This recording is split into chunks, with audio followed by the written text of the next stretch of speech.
Siyabingelela bazalwane ekuseni egameni likaJesu. Sinibingelela nonke ngokweyikhundla zenu kuphi na kuphi la enikhona from all the four corners of the world in the body of Christ. Sithi nje good morning. Good morning. Kuyi-Sunday on the 15th of March 2026. Pastor Fano is my name from the New Creation International Ministry.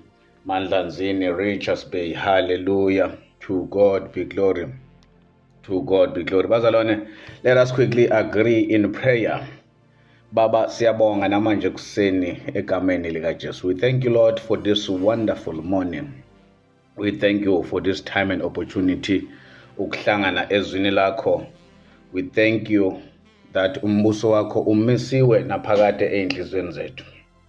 We thank you for your greatness and permanent indwelling ey'mpilweni zethu. It's an honor, Lord, ukuthi sibe your earthly inhabitants, because that is where your wisdom is mightily articulated through the vessels of our being. Our heart rejoice, Baba wethu longcwele, to be your product of your fulfilled promises.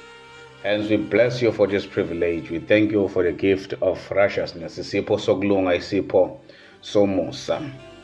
Sibonga inkazimulo yakho oyisherishe nathi. That is oneness, unity, and union. We are found in you. We are rooted in you. We thank you. We thank you, Lord, for this privilege. Umsebenzi wakho opheleleyo, complete us in you. Lord, we declare ukuthi izwi lakho will be uttered with courage and boldness and accuracy in this hour, even as we allow your word to be the final authority, even as you allow your word to be our yardstick, not man-made doctrines. We do believe and receive that the spirit of discernment and conviction will take toll during this teaching, and that as the position of your word, pure clarity of your word, the burden of ignorance, ukungazi kuyasuswa, ukungazi kuyadestroywa, is wiped away to your glory.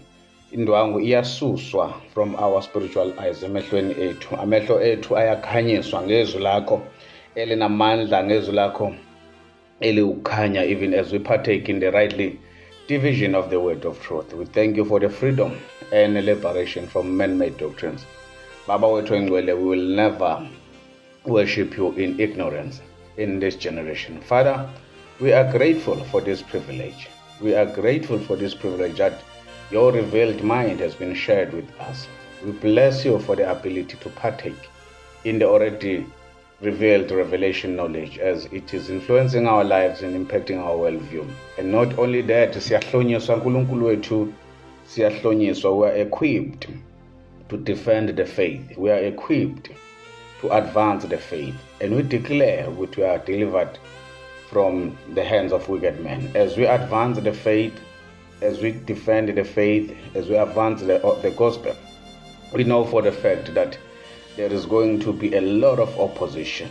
And we declare, Lord, we declare that we are released, we are liberated, we are delivered.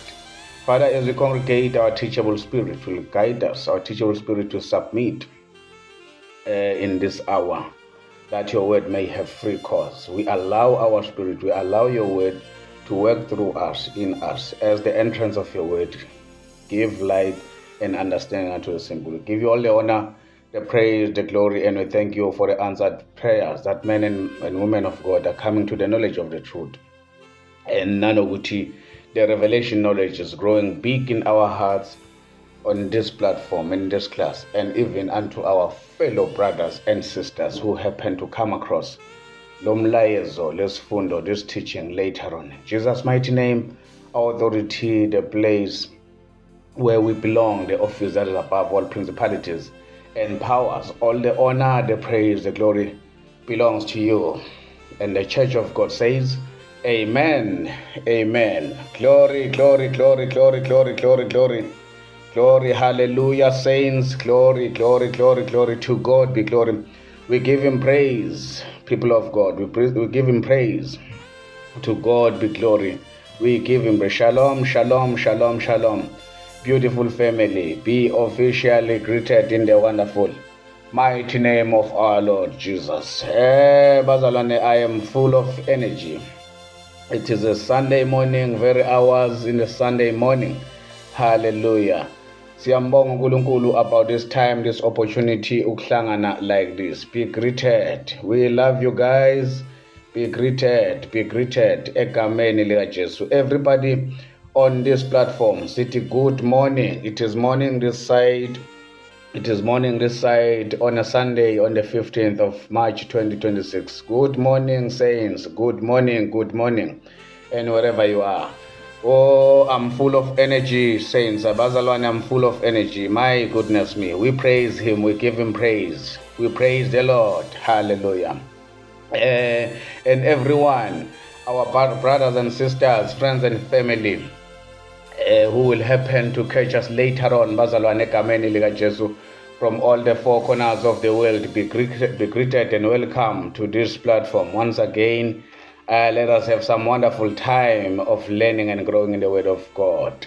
A very good morning, good day, good night, good evening, depending whatever time of the day you are listening to us. Hallelujah, to God be glory. Because phela kuyenzeka ukuthi abanye i-recording noma i-teaching bayilalela mase beyolala, abanye bathanda ukuvuka ngayo, abanye bayilalela emsebenzini, abanye bathanda ukuqala usuku ngayo, which is a very good thing. Depending whatever time you will take your time to listen to this. We praise God for you. We give him praise. Hallelujah. And let the spirit of discernment, let the spirit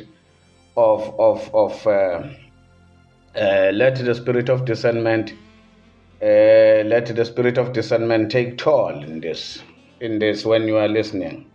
Let the spirit of conviction take toll. Let the spirit of discernment and conviction lead you as the Holy Spirit will do the work. Hallelujah. Simnikeza udumo bazalwane. Praise him. We praise him. We are live on Telegram once more again, even though we don't have members that are joining bazalwane egameni lika Jesu. We are live because this is the repeat of what we did on Wednesday. This is the repeat of what we did on Wednesday. Sithe asiyiphuthumise bazalwane ngoba lena siyenza in eveneka, siyiphuthumise ingaze ifice iclass lanamhlanje ntambama. Hallelujah. Hallelujah. We give him praise. We give him praise. So we will ensure ukuthi this teaching is distributed to all platforms, Facebook, YouTube, Twitter, and any kind of social media platforms. This is where we will ensure that we push even on WhatsApp statuses and even on WhatsApp groups, because we all need to come to the knowledge of the truth. We all need to be delivered from the bondage of man-made doctrines. Hallelujah. We give him praise, bazalwane. As we continue, bazalwane, nesifundo sethu uIsrayeli weqiniso kuNkulunkulu. Ubani uIsrayeli weqiniso kuNkulunkulu? Hallelujah.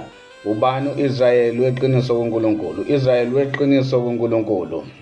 It is still gonna be lit, bazalwane, exciting and explosive. This is one of the topics esisazohamba nawo nje a little bit of couple of series, bazalwane. Hallelujah. We give him praise. Asikakhohlwa ke ngamanye ama topics esiwenzayo nesibhizi ngawo. The revelation of Jesus Christ, the group of revelation, is still pending and is still going strong. And then so that you may know, understanding the language of the apostle, ukuze nazi niqonde ulimi labapostoli, ukuze nazi niqonde ulimi le-early church. Israel weqiniso kuNkulunkulu. Ngubani ngempela uIsrael weqiniso kuNkulunkulu? Ngiye ngathi ke last time sibonga kakhulu umsebenzi owenziwe uPastor Hendrik obengenile ngingekho, siyolekelela one of our members in this group obehanjelwe isihlobo sakhe. So angikwazanga ke ukuba se classini bazalwane. So ngike ngathi ke uPastor Hendrik usebenzile kakhulu esebenza ngovuko lokugcina, resurrection on the last day. So ngitheke mangabe ngikhuluma last time ngathi ngiyithandile kakhulu i-introduction yakhe. Ngiyithandile kakhulu i-introduction yakhe uma ngabe ethi kule group bazalwane siyakholelwa ukuthi iBhayibheli kufanele li-understandwe yiwo wonke umuntu. Kule group sikholelwa nje ukuthi iBhayibheli kufanele understandwe yiwo wonke umuntu. Ingakho ke sisebenza ngokuzikhandla, ingakho ke sisebenza ngokungaphumuli. Lethi ke isingisi ke sithi we are laboring tirelessly and diligently. Ingakho ke sisebenza kanzima ukuze siqinisekise ukuthi siyafunda, sifunde, sifundisise. Ulimi kwelesiGreek lapho luthi anaginosko, ukufunda ngoku-understanda, ukufunda ngokuqonda. Hallelujah, we give him praise bazalwane. Are you still with me in the class namhlanje? Ukufunda ngokuqonda, si-understande imibhalo, si-understande the text of the scripture, and masenza lokho senzela ukuthi so that we may know. Njengoba engenile uPastor Hendrik wasithatha through uvuko lokugcina, uvuko lokugcina luya corresponda kakhulu nalokho esibhizi ngakho right now. Luya corresponda kakhulu nale topic esinayo ebheka ukuthi ubani ngempela uIsrayeli weqiniso kuNkulunkulu. Luya corresponda ngendlela esimanga. Hallelujah. Even though ke lokhu kwakuyi expectation yawo wonke umuntu ngecovenant endala, ukuvuka kwakuyi expectation yawo wonke umuntu kuyi-covenant endala. And siyazi kahle kamhlophe ukuthi abanye babo babezovukela ekulahlweni kwaphakade, abanye babo babezovukela ekuphileni kwengunaphakade, and that is John chapter number 5. Siyibhekile kakhulu lento uma senza itopic ethi the eternal judgment, ukulahlwa kwaphakade, ukuthi judgment was meant to be upon the old covenant apostate Israel. I-judgment kwakufanele iyehlelele siyasizwe, and the prophecies about the pending judgment ibhekene nabo ngqo okanye yayibhekene nabo. So babelindele bonke ukuvuka, and eventually abanye bavukela ekuphileni kwaphakade, abanye bavukela ekulahlweni kwaphakade. Are we still together, saints? Uyoyithola leyo encwadini kaJohane uchapter number 5. Uqale nje kuverse number 25 all the way I think to verse number 30 something. We give him praise, saints. Are you still with us in the class today? So uma ngabe ke bezovukela ekuphileni kwaphakade, abanye bezovukela ekulahlweni kwaphakade, we know for the fact ukuthi lokho okukaNkulunkulu, noba nje sibheka sithi ubani uIsrael weqiniso kuNkulunkulu, lokho okweqiniso kuNkulunkulu akukwazi ukuvukela ekulahlweni. Are we communicating bazalwane? Lokho okweqiniso kuNkulunkulu akukwazi ukuvukela ekulahleni bazalwane. We praise him. So my bishop uthi fanele si-acknowledge la ukuthi iBhayibheli lingama covenant awu-2, okanye iBhayibheli is a covenant book, it's a God covenant book. So kufanele si-acknowledge lokho, kufanele sikwazise ukuthi iBhayibheli liyincwadi enama covenant, okanye liyincwadi ekhuluma ngama covenant awu-2. Hallelujah, we give him praise. Lapho uma ngabe ikhuluma ngama covenant awu-2, i-covenant endala kwakuyisiprofetho, i-covenant entsha kwakugcwaliswa kwe-covenant endala. So i-covenant endala was the prophecy, i-covenant entsha kwakuyi-fulfillment. So ke sithi i-covenant endala was counting down, yayibala incishelwa iphelelwa zinsuku, yayibalwa incishelwa iphelelwa ngamalanga. Ngamanye amagama, it was coming to an end. Are we communicating bazalwane? Covenant endala was coming to an end. Lesikhathi i-covenant entsha yayizoqala. Uma i-covenant entsha iqala, yayi-counter on, and ukubala kwe-covenant endala ibala to the infinity. Hallelujah, we give him praise bazalwane. Ukubala kwe-covenant entsha yayizobala noma isabala kumanje till the infinity, into engapheliyo. Uyabona lokhu yakudala uma senza i-mathematics, ibalo kwakuba nezinto ezifana nalezo. It's a never ending. Mangabe kuthiwa kune-sum oyicalculate-ayo, and then you must get the answer. Uthola ukuthi answer ebese ithi undefined la kwi-calculator. Mangabe ithi undefined isho ukuthi lento le ayibaleki, it's infinite bazalwane. So i-covenant endala ke yaqala ukubala ngo-AD 70 and even today, and it's still gonna count on. Hallelujah. Are we communicating bazalwane? Uma ngabe ke thina siclaima ukuthi uJesu akagcwalisanga zonke izinto, and then into esishoyo kahle ngamanye amagama, we are literally saying nje ukuthi we are still in the, sithi ngamanye amagama sekwi-covenant endala. Uma ngabe sithi uJesu akagcwalisa izinto, thina sonke sekwi-covenant endala, and yet i-covenant endala to start with yayinganikwanga ama-Gentiles. Covenant indala yayinganikwanga ama-Gentiles. Are we communicating bazalwane? To God be glory. So uma ngabe sithi uJesu akakezi noma akazanga ukuzomisa umbuso wakhe, and then asivumelaneke bazalwane ukuthi akekho osindisiweyo namhlanje. Uma uJesu engakawumisa umbuso wakhe, asivumelane ukuthi akekho osindisiweyo namhlanje. Ngamanye amagama sisethembeni nje. Yabona, sisethembeni like the first century church, njengebandla lokuqala. Hallelujah. Njoba uPaul ethe many a times lapha encwadini yamaRoma ethi sisindiswe ngethemba. Amagama lokho okwakubasindisile kwakuyithemba okwakufanele ligcwaliswe at the end of i-covenant endala. Are we communicating bazalwane? So ke sithe last time i-generation leyo Paul, the terminal generation, the early church during the transition period, sitheke kwakuyi-generation yethemba. Kwakuyi-generation yethemba, njengoba uPaul ethi insindiso yethu sisondele. Yabona uyabhala uPaul during the transition period uthi insindiso yethu isisondele, and yet kunabantu abazoclaima ukuthi insindiso yaqedwa esiphambanweni. It is finished, kusho ukuthi umuntu usesindiswe. No, sikushilo uma ngabe senza the 7 Jewish feast ukuthi uma uJesu ethi sekufeziwe noma ethi kufeziwe noma ethi it is finished, uthi it is finished ngePassover, it is finished ngePhasika, it is finished ngefeast yokuqala, it is finished ngomkhosi wokuqala, ayi ngensindiso. Sithe iPassover is the beginning of the process of redemption of mankind. Uqala kweprocess yensindiso, ayiphelanga esiphambanweni insindiso. Insindiso ay-accomplishwanga kuphi bazalwane esiphambanweni. Insindiso i-accomplishwe at the establishment of the kingdom. I-accomplishwe ku-feast number 7, the feast of the tabernacle. Well, uma ngabe senza the 7 Jewish feast, imkhosi le esikhombisa, sagcina senze umkhosi wamacilongo. Nawo asikawuqedi. Ingakho sithi we are going back strongly encwadini ye-Revelation, the book of Revelation, the revelation of Jesus Christ. So we were busy studying the 7 Jewish feast. So asikayiqedi. Umkhosi osalele lapha i-atonement. Uma ngabe umpristi esebuya ukuyofafaza igazi in the Holy of Holies.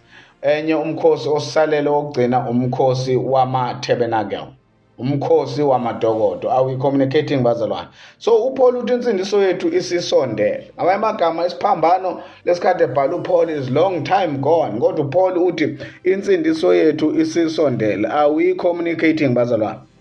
Uthi ubusuku sebuhambe isikhathi eside and sekuzosa.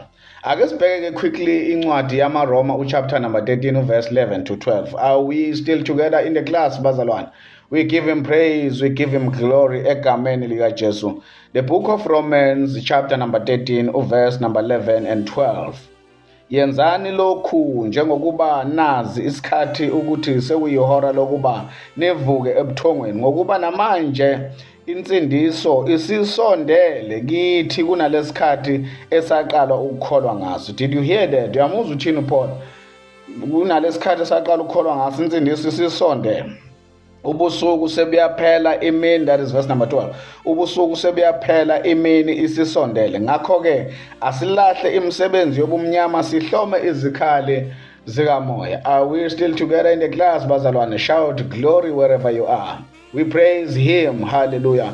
Uthi sekuyisikhathi sokuvuka ebuthongweni. uPaul lo ebhalela ibandla laseRome during the first century church nge-transition period. Sekuyisikhathi manje sokuthi sivuke ebuthongweni. Akasho ukuthi sekuyisikhathi manje sokuthi sivuke embhedeni. Hallelujah. Akasho khona lokho bazalwane. Hallelujah. We praise him. Yabona ukuthi nale iyafita kule topic esibhizi ngayo ethi uku-understand the language of the apostle. Uyayibona ukuthi iyafita ngoba omunye uzobuka lokho yakuvuka ecabanga ukuthi kukhulunywa ngokusala njengoba nje ngenza le clip ekseni. Hallelujah. Are we still together bazalwane ezweni likaNkulunkulu? Hallelujah. We give him praise. Akasho ukuthi ke vukani embhedeni sekuyisikhathi sokuvuka embhedeni, kodwa urefer to the old covenant eyayizophela uyi-refer as the darkness, uyi-refer as the night, uyi-refer njengobusuku, i-covenant okwakufanele bevuke kuyo. Are we still together bazalwane? Uthi sikholiwe isikhathi eside okanye kade sakholwa and manje insindiso yethu isisondele. Are we communicating bazalwane? Insindiso yethu isisondele. Uthi insindiso yethu isisemnyango. Insindiso yethu isisondele, isisemnyango. Okay, kusho ukuthi babengekho saved, babengasindiswanga, kusho ukuthi babengahlengwanga. Yes, babengahlengwanga. Kodwa ke manje if bengahlengwanga, how come bebizwa ngebandla? How come uyibandla laseRome? How come uyibandla laseGalatia? How come uyibandla lase-Ephesus? How come uyibandla lasePhilippi? Etc. Babebizwa ngebandla kodwa babengasindisiwe. Babesindiswe ngani bazalwane? Babesindiswe ngethemba. Babengabazalwane labantu laba. They were believers abathola umoya oyingcwele. They were believers abathola umoya oyingcwele during the transition period, and precisely umoya oyingcwele bamthole nini? Bamthole encwadini yezenzo ngosuku lwePentecost, ngo-day number 50 uJesu enyukele ezulwini. Ngo-day number 50 uJesu evukile njalo. uJesu evukile ngo-day number 50 oku-day number 10 esenyukele ezulwini. Hallelujah. Wafike wavuka waba nabo 40 days. Wanyukele ezulwini ngosuku luka-40. Day number 50 waletha umoya oyingcwele. Are we communicating bazalwane? Is it clear? Hallelujah. So labantu babethole umoya oyingcwele, babe ngama-believers ethole umoya oyingcwele, kodwa they did not have the fullness of Godhead bodily. Are we communicating bazalwane? Babethole umoya oyingcwele. Kwakungowani umoya oyingcwele? Umoya oyingcwele kwakuyi-deposit of the purchased position. Babepurchasiwe. Where were they purchased? Babethengiwe ngegazi, ngenani eliphakemeyo. Bethengiwe kuphi? Esiphambanweni. Umoya oyingcwele kwakuyi-deposit. Umoya oyingcwele kwakuyisili. Wawubasila. Umoya oyingcwele kwakuyi-guarantee of their salvation. Hence uZozo Paul ethi insindiso yethu isisondele, because they knew for the fact ukuthi banesili yomoya oyingcwele, bane-deposit, bane-guarantee kamoya oyingcwele owawugaranta ukuthi vele bazosindiswa, ngoba the resurrection of Jesus Christ, ukuvuka kukaJesu, ikhona okwaku-affirma ukuthi nakanjani, dark or blue, you like it or you don't like it, insindiso yabo izogcwaliswa. So bala kwi-transition period abasindiswanga. Insindiso yabo yayingakabi accomplished, yayingakabi completed. Abasindisiwe njengoba bela kwi-transition period, kodwa bane-Holy Spirit okuyi-guarantee. We praise him bazalwane. So umoya oyingcwele wawenzani? Umoya oyingcwele wawulungisa umakoti during the transition period. Umoya oyingcwele wawulungisa umakoti during the transition period. So umoya oyingcwele wawakha ibandla. Umoya oyingcwele wawulungisa umakoti, wakha ibandla. Are we communicating bazalwane? Umoya oyingcwele wawakha ibandla, ulungisa umakoti. Umoya oyingcwele kwakuwumuntu wokuqala esayithini. Uma ngabe kwakhiwa, we know for the fact ukuthi kufanele kube nabantu esayithini. Any building construction, ngike ngasho la last time ukuthi kuba nabantu esayithini, kuba ne-equipment and what not. So umoya oyingcwele is the first person on site. Doing what? Building the house, the spiritual house of the Lord. Building the church. Whilst elungisa umakoti, emlungisela umshado. Umshado wawuzoba nini? Umshado wewundlu ekupheleni kwe-covenant endala. Are we communicating bazalwane? So ngosuku kusukela nje ngosuku lwePentecost bazalwane, kusukela ngosuku lwePentecost, i-building process of the church, building process of the house of the Lord, building process of the spiritual house of the Lord, yila eyaqala khona bazalwane. Are we communicating? Yila eyaqala khona. Well, iBhayibheli liyasifundisa ukuthi uPeter wadeliver ispeech laphaya, his inaugural speech or his inaugural sermon. Uma ngabe edeliver ispeech laphaya uPeter, iBhayibheli into elisifundisa yona lithi about 3,000 souls were saved. Are we communicating bazalwane? About 3,000 souls were saved. Lithi ke iBhayibheli yilabo onhliziyo zabo zahlatshwa yizwe. Are we communicating bazalwane? Labantu abawu-3,000 abasindiswa lapha, inhliziyo zabo zihlatshwa yizwe ngenxa yespeech sikaPeter, ngenxa yesermon yentshumayelo kaPeter. Are we communicating, bazalwane? We give him praise. We give him praise. uJesu usho something lapha in the book of Mark chapter number 10 verse number 34.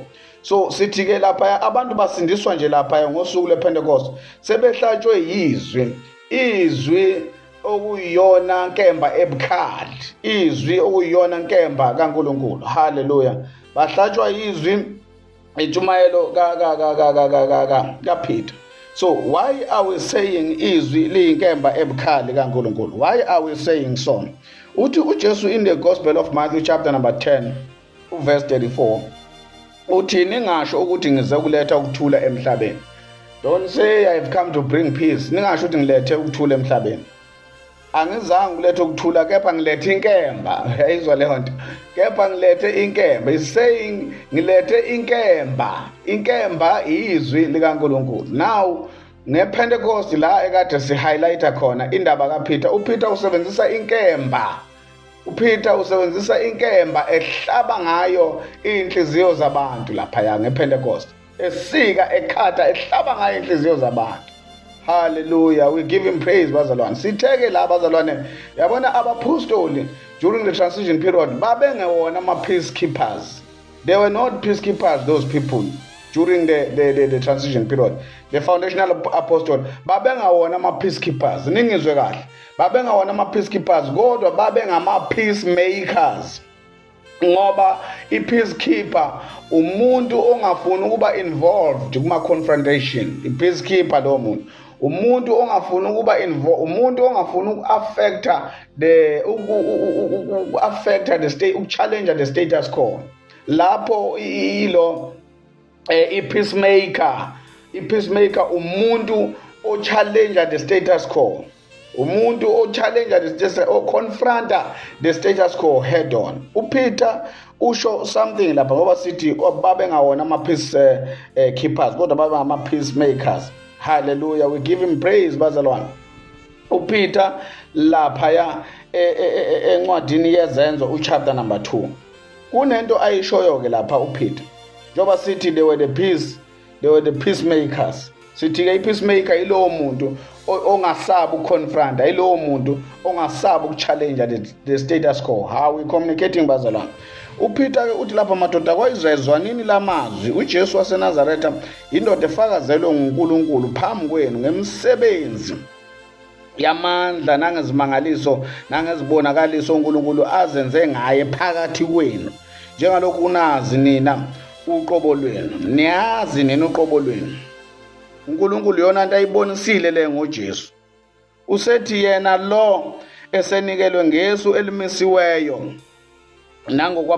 nangokwazi phambili, elimisiweyo nangokwazi phambili kukaNkulunkulu, nambethela ngezandla zabangenamthetho nambula. Ubulawe yini?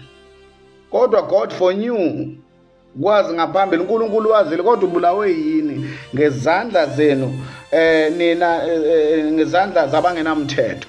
Hallelujah. We praise him, bazalwane. Uthi ke lo uNkulunkulu wamvusa ethukulula emjunju yokufa, lokhu kwanganakwenzeka ukuba kumbambe. Ngokuba uDavide uthi ngayibona inkosi phambi kwami njalo, ngokuba ingakwesokunene sami ukuze nginganyakaziswa. Ngayibona inkosi, kusho uDavide. Uthi ngalokho inhliziyo yami iyajabula nolimi lwami luyethaba, ngisho nenyama yami iyakuhlala ngokwethaba. Are we communicating, bazalwane? Ngisho nenyama yami iyakuhlala ngokwethaba, ngokuba awukushiya umphefumulo wami eHades. uDavide lo ekhuluma iziprofeto ngokuba awukushiya umphefumulo wami eHades. Usethi ke uPeter, madoda bazalwane, ake ngikhulume kini okusobala. Uyabona ke manje sengikhuluma freely, openly nani. Let me freely speak unto you. Ake ngikhulume kini ngokusobala, ngokuthi ake ngikhulume ngokusobala ngokhokho wethu uDavide, ukuba wafa wambelwa nokuthi ithuna lakhe lisekhona kithi. Amanye amagama, uDavide ufile kodwa ithuna lakhe likhona kithi. Ngakho ke lokhu engumprofeti ekwazi ukuthi uNkulunkulu wayefungile kuye ngesifungo ukuthi enzalweni yakhe enzalweni yokhalo lwakhe uyakubeka omunye esihlalweni sakhe sobukhosi. Yabona njengoba silibona ithuna likaDavide, wayazi ukuthi uNkulunkulu ufungile kuye ukuthi okhalweni lakhe kuyobekwa omunye esihlalweni sobukhosi. Ebona kusephambili, uDavide lo ebona kusephambili, wakhuluma ngovuko likaKristu. Davide hundreds and hundreds years wakhuluma ngovuko likaKristu ukuthi akashiywanga eHades, nenyama yakhe ayikubonanga ukubola. Uthi uPaul, uPeter, uJesu lo uNkulunkulu wamvusa esingofakazi. Yabona njengoba sila uNkulunkulu wamvusa singofakazi bakho thina sonke. Angisho ukhuluma ngento vela bayaziyo, singofakazi bakho thina sonke. Ngakho-ke ephakanyiselwe ngakwesokunene sikaNkulunkulu esamukele kuyise isethembiso sikamoya. Uwamukele isethembiso sikamoya manje kwesokunene sikayise uNkulunkulu, sikamoya oyingcwele. Manje-ke yilokhu enikubonayo la. Yilokhu enikubonayo. Remember, uma ngabe eqala inkulumo yakhe uPeter lapha uthi laba abadakiwe, ngoba phela yilesikhathi abantu sebemukele uJesu, abantu sebekholiwe, yilesikhathi sebekhuluma in tongues, yilesikhathi sebekhuluma ngezilimi. Usethi-ke abanye bebahleka, bebaskofa, beba rebuke bethi badakiwe. Usethi abadakiwe. Yikho-ke esekhuluma onke lamazwi awashoyo uPeter. Uthi uJesu phakaniselwe ngasokunene after esemukele kuyise isethembiso sikamoya oyingcwele. And lokhu wakuthukulula yilokhu enikubonayo manje la. Are we communicating bazalwane? Uthi uPeter ngokuDavide akanyukelanga ezulwini, kepha yena uthi inkosi yathi enkosini yami hlala ngakwesokunene. Angithi njengamanje uJesu wenyukele ezulwini, njengamanje uJesu usemukeliswe isethembiso sikamoya oyingcwele lesa sithukulula manje. Usethi uhleli ngakwesokunene. Kodwa uDavide wayibona lento engenyukelanga ezulwini. Kwathi inkosi yathi enkosini yami ihleli ngakwesokunene. Are we following bazalwane? Ihleli ngakwesokunene. We praise him, we praise him. So uDavide akenyukelanga ezulwini kodwa wakwazi ukubona inkosi ihleli ngakwesokunene. Uthi ngize ngibeke, uthi ayihlale ngakwesokunene, ngize ngibeke izitha zakho zibe isenabelo senyawo zakho, until I make thy fools, thy enemies, thy footstool. So kwakuzoba nini-ke lokhu ukubeka izitha zakhe phansi kwesenabelo senyawo zakhe ekupheleni kwecovenant endala? Are we communicating bazalwane? Are you still together in the class? Now uPeter mayeqhubeka lapha uthi phendukani lowo nalowo abhabhadiswe egameni likaKristu uJesu kukho ukuthethelelwa kwezono, khona niyakwemukeliswa isiphiwo sikamoya oyingcwele. Yabona manje niphenduka manje nibhabhadiswe egameni likaJesu, niyakwemukeliswa isiphiwo umoya oyingcwele bazalwane, isiphiwo. Niyokwemukeliswa isiphiwo sikamoya oyingcwele. Are we communicating bazalwane? We give him praise. Niyokwemukeliswa ini bazalwane? Niyokwemukeliswa isiphiwo sikamoya oyingcwele. So-ke into engiyisho la ngithi labantu the foundational apostle, abapostoli babe ngama-peacemakers, babe ngesaba ukuchallenja, babe ngesaba uku-invade the status quo. Remember, kwakune-system lapha eyayi-operator already lesikhathi besebenza nge-early church, lesikhathi besebenza during the transition period. Kwakune-system ye-covenant endala eyayivele ikhona, and uma uphikisana nayo wawunqunywa, uma uphikisana nayo wawushaya ubulawe. Uyakhumbula uStephen ukuthi ufe kanjani, even kwabona uPaul uyakhumbula ukuthi bafe kanjani.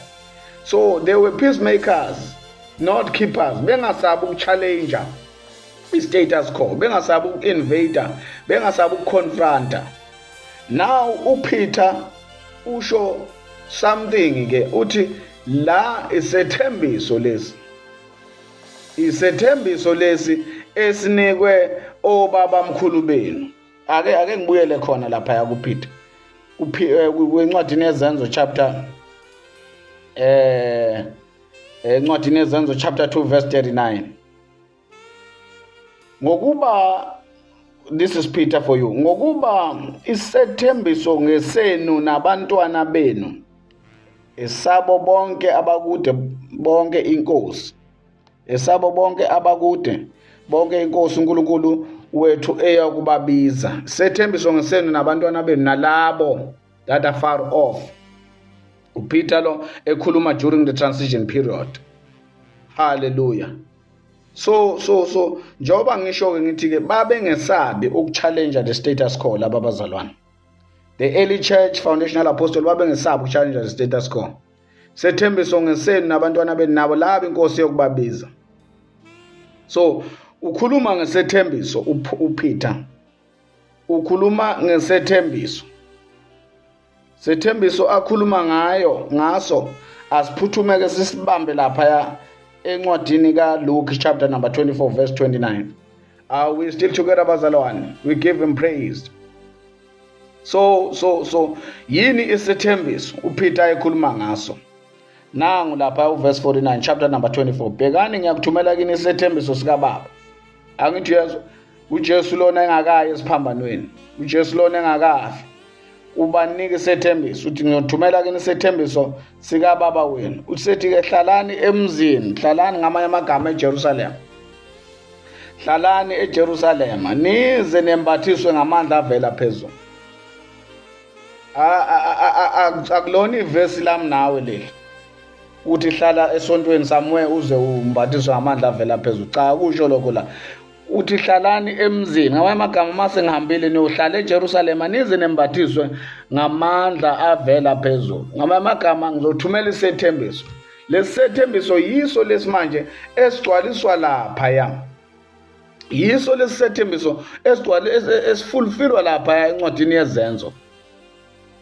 Chapter number 2.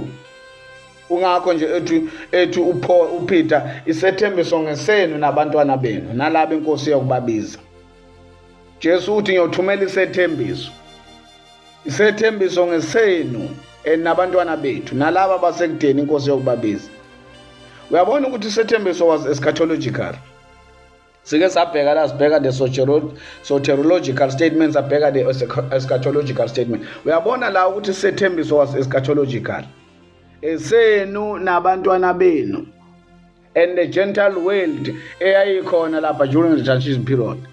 Isethembiso akusiso esezukulwana ngezukulwana but ngesenu you and your children nabantwana benu nalabo inkosi ezokubabiza. Phela khumbula sike sathi there was the covenant world and there was the covenant people in the covenant world. Are we communicating bazalwane? So isethembiso was for the covenant people.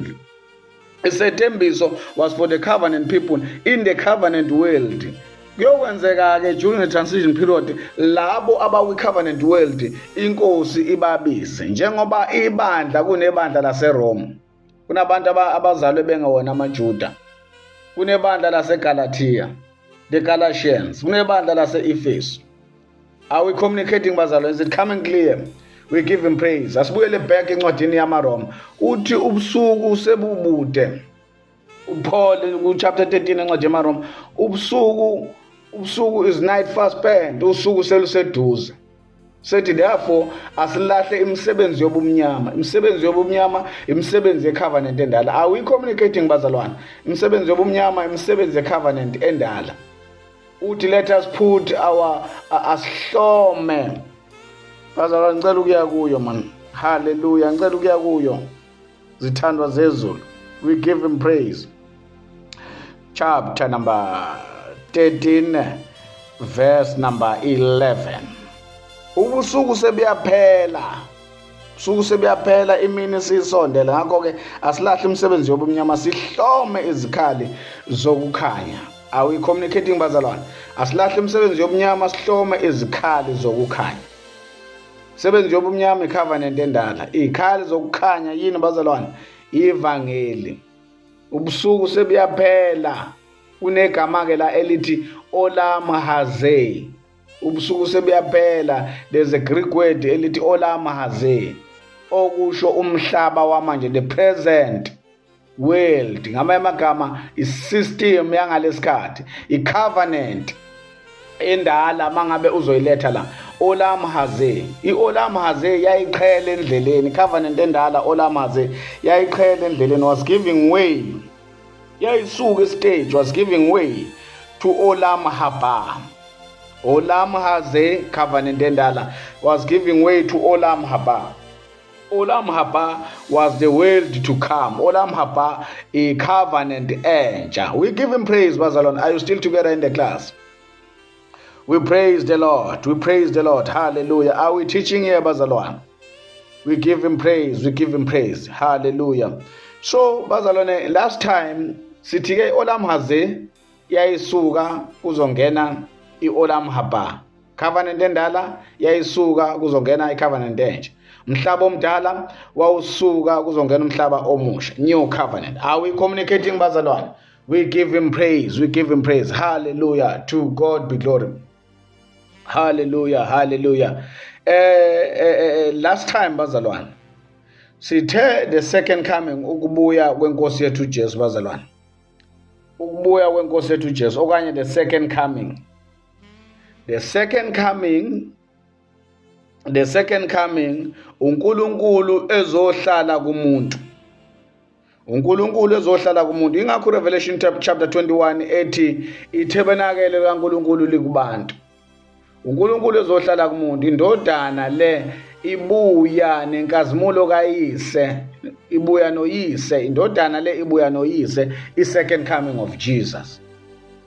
And mabebuya bayapi bazojoyina, bazohlangana neHoly Spirit.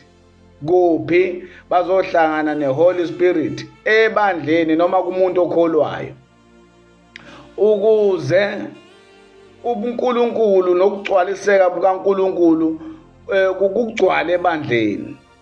And that is seeing God covenantally. uNkulunkulu nokugcwaliswa kaNkulunkulu kugcwala ibandla, ngoba sekukhona uBaba efike nendodana bejoyina the Holy Spirit kumzalwane. Hallelujah. Are we communicating, bazalwane? Itabernacle kaNkulunkulu le. We give him praise. The tabernacle of God. The tabernacle of God is God the Father. The tabernacle of God is God the Father and God the Son.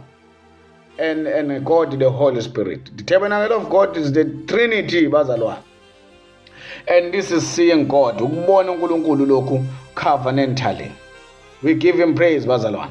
And that is when you are receiving the fullness of Godhead bodily in you. Hallelujah. Are we communicating, bazalwane? Ake sifundeke quickly John chapter. Remember, we are examining who is the true Israel of God. Ubani uIsrael weqiniso kuNkulunkulu. We give him praise. Ubani uIsrael weqiniso kuNkulunkulu. Hallelujah. Who is the true Israel of God? Ubani uIsrael weqiniso kuNkulunkulu. Sikhuluma ke indaba the tabernacle of God. Makuthiwa the tabernacle of God kubantu uNkulunkulu uyise eza noNkulunkulu indodana. Behlangana kuphi? Behlangana kwikholwa, behlangana neHoly Spirit kwikholwa. We give him praise, but behlangana neHoly Spirit kwikholwa. Ngumshado lowo. Asifunde singafaki ukucabanga kwethu. Ngokuka John chapter 14 verse 16. Sizofunda nje siyofika ku verse 23. Ngiyakucela kubaba aniphe omunye umduduzi wokuba ahlale kini naphakade. uJesu lo engakaye esiphambanweni. Hallelujah. Are you with me, bazalwane? Ngiyakucela kubaba aniphe omunye umduduzi ahlale nani kuze kube naphakade. Ubani lo mduduzi? Verse 17. Umoya weqiniso izwe elingamemukele. Umoya weqiniso izwe elingamemukele ngoba lingamboni. Lo moya weqiniso alimboni ngoba lingamboni, ngoba lingamazi. Kodwa nina niyamazi ngokuba uhlala nani. Njengoba ehlala nani nje uyakuba kini. Njengamanje uhlala nani kodwa uyakuba kini. Hallelujah. So ke ngaleso sizathu verse number 18, angini kunishiya nezintandane, angiyunishiya nezintandane, ngiyeza kini. Ani kusala nezintandane, ngiyeza kini. Verse number 19, kuseyisikhashana izwe lingasangiboni. kepha niyangibona nina ngokuba ngiphila mina nani nizakuphila. Useyisikhashana uJesu lo engakayi esiphambanweni, esazofa esiphambanweni ambele avuke ahamba ezulwini. Useyisikhashana ningangiboni. Uyabona ukuthi upointa vele ekugcineni, kodwa ke asiqhubeke sizwe ukuthi uthini. Ngoba njengoba ngiphila nje mina nani nizokuphila. Nizophila nini? Verse number 20. Oh, this Bible is so sweet bazalwane. Njengoba ngiphila nje mina nani nizophila nini? Verse 20. Ngalolo suku niyakukwazi ukuba ngikubaba nani nikimi. Ngalolo suku shuthi babengaphili, babephila enyameni, kodwa shuthi khona ukuphila uJesu akhuluma ngakho la. Alright, yini eyobenza baphile ngalolu suku? Yini eyobenza bazi ngalolo suku ukuthi ukubaba nabo bakuye naye ukubo? Yini eyobenza? Verse 21. Onemiyalo yami ayigcine nguyena ongithandayo. Ethezwa manje sekunama-condition, nama-condition ayobenza baphile. Onemiyalo yami ayigcine nguyena ongithandayo, and ongithandayo uyakuthandwa ngubaba. Gcina imiyalo yami, uyangithanda. Njengoba ugcina imiyalo yami ungithanda, nobaba uyakuthanda, nami futhi ngiyakuthanda. Ngizibonakalise kuye. Lona osithandayo, ongithandayo agcina imiyalo yami, ngiyozibonakalisa kuye. Listen to this, you will love it bazalwane. Hallelujah. Verse number 22. UJudas Iscariot, not uJudas Iscariot, uJuda ongesiyo Iscariot, wathi kuye, Nkosi, kwenziwa yini ukuba uyakuzibonakalisa kithi, ungazibonakalisi kulo izwe na? Uyezwa ke manje? Uyoyibonelisa kanjani kithi kodwa ezweni ungayibonakalisi? UJuda lo obuzayo. uJesu waphendula wathi kuye, uma umuntu engithanda, angisho ushilo wathi ongithandayo agcina imiyalo yami, ubaba uyamthanda nami ngiyomthanda, ngiyozibonakalisa kuye. Nini? Ngalolo suku. Ngalolo suku niyokwazi ukuthi kubaba nami ngini nani nikimi. Uyozibonakalisa kanjani-ke kithi kodwa ungazibonakalisi ezweni? Umbuzo lo ku-22. uJesu waphendula wathi, impendulo leyo verse 23, uma umuntu engithanda uyakugcina izwi lami, ubaba uyakumthanda. Uyangithanda, ugcina izwi lami, uzothandwa ubaba. Siyeza kuye lowo sithandayo sihlale. Hallelujah, to God be glory. Siyeza kuye lowo osithandayo sihlale naye. Are we teaching bazalwane? Siyeza kuye lowo osithandayo sihlale naye. Are we communicating bazalwane? Siyeza uyozibonakalisa kanjani kithi ungazibonakalisa ezweni? Cha, ukungithanda kuphela ugcina imiyalo yami, and then mina nobaba sizoza sihlale kuwe. Nginini? Ngalolo suku niyokwazi ukuthi ngikubaba nami ngikini nani nikimi. Hallelujah. That's the sweetness of the Bible bazalwane. Are we following bazalwane? Now pay attention lapha ku verse number 16. Uthi uJesu ngizokhuleka kubaba. uJesu, that is the first person of the Godhead. uJesu uthi ngizokhuleka kubaba, that is the first person of the Godhead. So no uJesu uthi ngizokhuleka kubaba, that is the first person of the Godhead. Ubaba is the first person of the Godhead. Ngamanye amagama, the second person of the Godhead uyakhuleka kubaba. Ngamanye amagama, the second person, uJesu the second person, ukhuleka unto the first person of the Godhead. Ukhuleka uthini? Uthi abanikeze omunye umduduzi. Lo omunye umduduzi is a third person. Are we communicating bazalwane? Father is the first person. Ukhuleka the second person indodana. Indodana kaMaria ikhuleka kubaba. Ithi letha omunye umduduzi ozihlala, the comforter. Are we communicating bazalwane? So uyabona ukuthi Trinity lapha ku verse 16 iyazibonakalisa. He, the third person, third person of the Godhead may apa ngamanye amagama the third person Holy Spirit may apa ahlale nani naphakade. Owesithathu kwi-Trinity, the third person ahlale nani naphakade. Uthi ahlale nani naphakade, umoya oyingcwele izwe elingamamukeli ngoba limazi, ngoba limboni. Uthi he, the Spirit is he. Uthi alimboni, izwe alimboni ngoba limazi. Hallelujah. Are we teaching bazalwane? Uthi kodwa nina niyambona ngoba unani. Nina niyambona ngoba unani. Waye nabo kanjani? Ngoba phela uJesu bazalwane. Ngoba phela the Spirit, umoya oyingcwele, wawuKristu. The Spirit, umoya oyingcwele wawuyindodana. Sikwazi lokho ngokuthi uJohn wathi lesikhathi ebhabhadisa wathi uzobona ngomoya oyingcwele wehla uhlala phezu kwakhe njengejuba. uJesu kwakuyi-carrier. uJesu was the carrier of the Holy Spirit. During that time kwakunguye kuphela onomoya oyingcwele ohleli kuye. Hallelujah. Are we teaching bazalwane? Yingakho-ke ethi uhlala nani ngoba vele yena uphethe umoya oyingcwele. Uthi kodwa ke manje uyokuba kini. Did you see that? Okwamanje ukini phakathi kwenu kodwa uyakuba kini umoya lo moya lo ngcwele okanye the third person engimcela kubaba ukuthi ahlale nani naphakade. Uyakuba kubo kanjani nini? The book of Acts chapter number 2. The book of Acts chapter number 2 lapho khona the third person of the Godhead wangena kubo, wehla wangena kubo, the early church during the day of the Pentecost. Are we communicating bazalwane?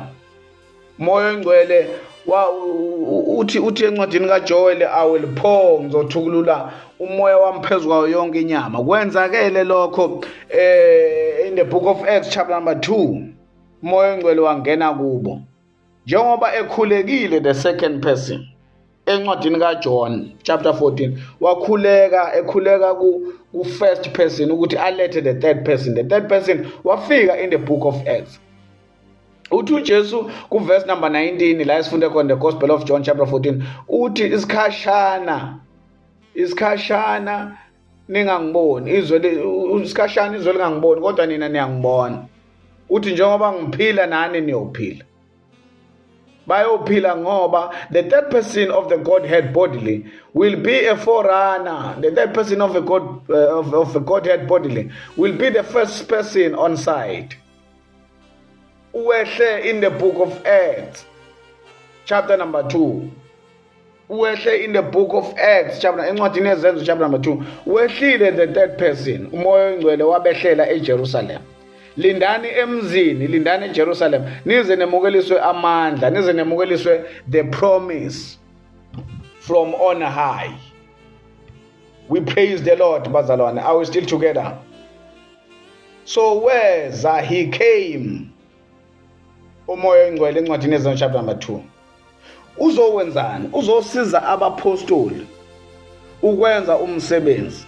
Uzosiza abapostoli ukwembula lokho kwakwenziwa uJesu in the unseen realm, ukwembula lokho kwakwenziwa uJesu in the heavenly places. So lesikhathi uJesu busy in the heavenly places, lesikhathi uJesu busy endaweni efaniswa neholy of holies as the high priest. So the one who will be in them, the third person, umoya oyingcwele, uzobatshengisa zonke izinto ayezenza uJesu in the holy of holies, ayezenza ezulwini. Yingakho ethi lo muntu uduzo ngomoya oyingcwele uyothatha kimi anazise khona. Everything engiyenzayo in the unseen realm, in heaven, uzonazisa khona. Yingakho abapostoli, they were so precise, they were so accurate in their utterances. Yingakho wonder no why ibandla likhulumela likwaziyo nje namhlanje. I doubt ukuthi ukhona lo moya oyingcwele kubo. We praise the Lord, bazalwane. So this is why the apostle bethi ngomoya sakha ibandla. bethi ngomoya. Yabona inkulumo yabo uthi uPaul ngomoya sinethemba lokulunga ngokukholwa. Ngoba umoya lo ingcwele wawuyi-mediator between the church and where God the Father and the Son were. Angithi wayenyukele waya kwesokunene sikayise the second person. Ngamanye amagama the second person una the first person njengamanje. Ndodana noyise bahleli lapha. Umoya oyingcwele is the mediator, as the third person is the mediator between the church and the realm la khona uNkulunkulu nendodana. We praise the Lord bazalwane. So uthi uJesu ku verse number 20, ngalolo suku niyokwazi ukuthi ngikubaba nani kimi nami kini. So uthi lowo ogcina imiyalo yami asithande, lowo ogcina imiyalo yami angithande, lowo oyothandwa ubaba. Ku verse number 22 ke bazalwane. I'm unpacking lokho esikufunde kule chapter 16 verse 16, ku chapter 14 verse 16 to 22 to 23. Ku verse number 22 usethi ke uJuda, in what manner will you manifest yourself to us? Uzozibonisa kanjani kithi? Ndlelani? How are you going to show yourself unto us? How are you going to reveal yourself unto us? How are you going to manifest yourself unto us? Ungazibonisi emhlabeni. Uthi uJesu, I and the Father will manifest ourselves to him that loves me and keep my commandment. Ungakhathazeki Juda, mina nobaba sizozibonakalisa. Impela uqinisile mawuthi uzibonakalisa kanjani kithi kodwa hayi emhlabeni. Sizozibonakalisa kulowo ongithandayo agcina imiyalo yami. So le statement ke bazalwane fanele sitshengiseke ukuthi the second coming was supposed to be spiritual. Bazalwane ngiyanincenga ngobubele obushiwo uPaul. The second coming, this statement yokuthi ngizozibonakalisa kini, athi lona uzozibonisa kanjani kithi not emhlabeni. This statement, it shows that the second coming was supposed to be spiritual. Hence uJuda ubuza uthi njani kithi ungazibonisi emhlabeni. His second coming was supposed to be spiritual. Jesus is saying ngizozibonakalisa kini, mina nobaba sizozibonakalisa kini, not to the whole world. So uJuda ngokubuza alandelela lento unayo i-idea ukuthi i-second coming ayikho physical. Well, I said abapostoli babebheklisha ngokufa nokumbelwa kukaJesu. Babe strugglisha, they couldn't take it well.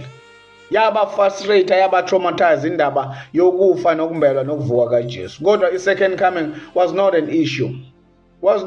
Second coming. However, namhlanje in 2026, the 21st century church yona inenkinga ngokubuya kaJesu, ayinankinga ngokufa nokumbelwa kaJesu. Are we communicating bazalwane? Inenkinga ngokubuya kaJesu.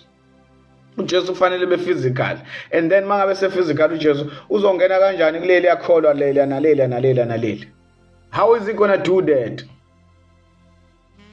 He that keeps my commandment, the first person of Godhead and the second person of Godhead will come to him and make our abode. Lowo ogcina imiyalo yami mina njengendodana nobaba sizoza kulowo sakhe ikhaya sihlale naye. Okay, what about the third person of Godhead? Umoya oyingcwele, what about him? Ushilo nje ku verse 16 wathi ngizokhuleka kubaba anilethele, that he might give you another comforter ozohlala nani naphakade. Njengoba efika lapha encwadini yezenzo chapter number 2, wayezohlala nabo naphakade engekho ubaba nendodana. Saints, are we communicating? Encwadini yezenzo chapter number 2, umoya ongcwele uzohlala nabo naphakade. Indodana isezulwini, in the unseen realm. Indodana ikwesokunene sikababa. Are we communicating bazalwane? So lapha encwadini yezenzo, from encwadini yezenzo, there is only the first person. There is only the first person and the second person. abangekho lapha ya uJesu noNkulunkulu from encwadini yezenzo abazomjoyina late lo ohleli nabo naphakade okumoya oyingcwele. uJesu kusho kwaclear kwathi the person that will come after me mangabe sengikhubukele ezolweni umoya oyingcwele ozohlala nani naphakade. Ngizokhuleka kuBaba, ngizokhuleka ku first person anilethele umoya oyingcwele the third person uzohlala nani naphakade. So from the book of Acts chapter number 2 we transition period indodana ayikho isezulwini noyise akekho ukhona umoya oyingcwele. Hallelujah. Usethi ke then my father and myself mina nobaba sizojoyina the third person ohleli nani naphakade ukuze nathi sihlale sonke naphakade. Are we communicating bazalwane? So lento ke kababa nendodana bejoyina umoya oyingcwele ebandleni bezohlala naphakade. That is the tabernacle of God. That is the tabernacle of God. La khona kuhlala khona ukulunga. La khona the Godhead bodily dwells. La khona the fullness of Godhead bodily dwells. Therefore, ngo-AD 70 was the coming of the Father and the Son. Ngo-AD 70 kwakufika ubaba nendodana. Ekupheleni kwekhavaneni endala kufika indodana nenkazimulo kayise. Why inkazimulo kayise? Ngoba phela njengamanje indodana imunye nobaba. Uthi mangabe ekhuluma in the Gospel of John chapter number is it chapter number 16 verse 8, yeah, around there. Uthi kungilungele ukuya kuBaba. Uthi ngizothumela umoya oyingcwele okuyena oqondisizwe ngokulunga ngoba kulungile ukuba ngeke kuBaba ngesono ngoba bengakhona. Hallelujah, we praise him. Nangokwahlulela ngoba umahluleli nangokwahlulela. Because the ruler of this world is judged already. Are we communicating bazalwane? The ruler of this world, that was the old covenant apostate Israel, bazalwane, is judged already. Mangihamba umoya oyingcwele will convict you of righteousness ngoba kungilungela ukuya kuBaba. Will convict you of sin ngoba bengakhona. Will convict you of judgment ngoba umbusi walelizwe wahlule. Umbusi walelizwe is the old covenant apostate Israel. So ngo-8070 ubaba nendodana okanye indodana iza nenkazimulo kaBaba. So yini indaba ubaba eza nendodana? Ubaba uletha indodana emshadweni wayo. Are we communicating bazalwane? Ubaba uletha indodana emshadweni wayo. That is in the book of Matthew chapter number 16 verse number 27. Ngokuba nizobona indodana yomuntu iza nenkazimulo kayise iza nenkazimulo kayise coming to reward people. Izohlulela nizobona indodana yomuntu coming to reward people. 60 iza nenkazimulo kayise neingilosi. Usethi mayeqhubeka verily I say unto you la phakathi kwenu kunamadoda angeke akubone ukufa enyameni up until eyibona le event, up until eyibona indodana kaBaba, eyibona indodana iza nenkazimulo kaBaba. Hallelujah. Ubaba eletha indodana emshadweni wani. Angisho siyazi ngokwemshado yethu le traditional ukuthi ubaba uyayiletha indodana emshadweni wayo. Ubaba uyayiletha indodana kumakoti wayo, isn't it? Yes. Indodana umuntu oshadayo, umuntu oshadwayo, umuntu oganayo akayiyeli uyahanjiswa. Now ubaba wayeletha indodana emshadweni ngo-8070 uma kuphela icovenant endala. He was the son was coming in the glory of the Father. The son was coming in the glory of the Father. What about the Holy Spirit, the forerunner? Lo okuthiwa kahlale nabo naphakade. The Holy Spirit usebenzile ukulungisa umakoti. The Holy Spirit upresenta umakoti kumkhwenyana. Are we communicating bazalwane? Ubaba uletha indodana emshadweni wayo. Ubaba uletha indodana kumakoti wayo. The Holy Spirit iletha umakoti emshadweni wayo. Emshadweni wakhe. The Holy Spirit iletha umakoti emshadweni wakhe. The Holy Spirit iletha umakoti kumkhwenyana wakhe. That is the wedding umshado lowo in 8070. And that is the tabernacle of God. God coming down from heaven with the Son. Father God, Father, God the Father, and then Son the Father coming down from heaven. Coming down from heaven, meeting the Holy Spirit in the wedding of the Lamb. Hallelujah. That is the tabernacle of God.